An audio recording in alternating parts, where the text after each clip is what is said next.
রমজানে যারা 30টা রোজা রাখলো, 30 দিনই অনেকে ফজরের নামাজ জামাতে পড়েছে।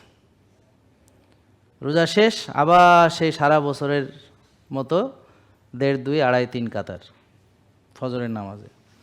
তো যেহেতু আজকে বৃষ্টি, একটু মানে আবহাওয়াটা ঠান্ডা, তো আজকে আরও কম। তো এটা হচ্ছে আমাদের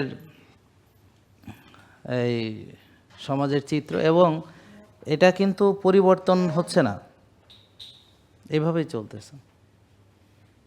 যে প্রতি বছরে একই নিয়মে চলতেছে। সবাই ধরেন ফজরের নামাজে কয়েক তলা পর্যন্ত লোক ছিল এই কয়েকদিন আগের কথা, এখন তারা মসজিদে নেই। বুঝতে পারছেন? দেখেন আপনাদের এলাকার চিত্র কি, বলে আমি তো নিজেও যাই না, জানবো কী করে, গেলে না দেখবো যে ফজরে কয়জন আসে।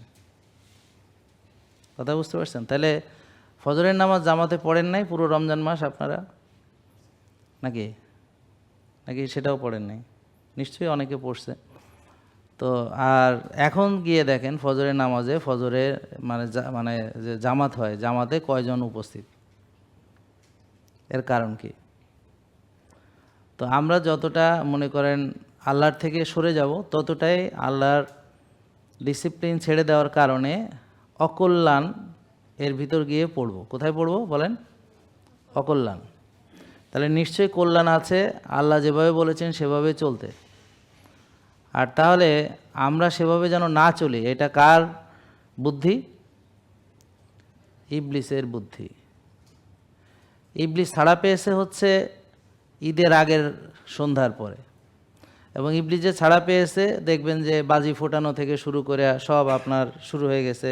টিভিতে যারা এতদিন ঘুমটা পড়ে সংবাদ পাঠ করছে, এরা এখন ঘুমটা খুলে ফেলছে।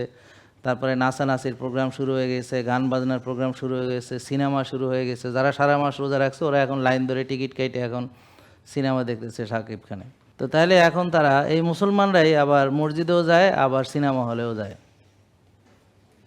এরাই সারা বছর মনে করেন দুষ্টামি করে, রমজানে নামাজ পড়ে, মসজিদে যায়, রোজা রাখে, আর রমজান শেষ হওয়ার সাথে সাথে, ইবলিস ছাড়া পাওয়ার সাথে সাথেই তারা আবার তাদের পুরাতন উচ্ছৃঙ্খল লাইফস্টাইলে ফেরত যায়, বা বিশৃঙ্খল জীবনে সে প্রত্যাবর্তন করে, এবং এই লুপ থেকে কেউ বেরোতে পারছে না।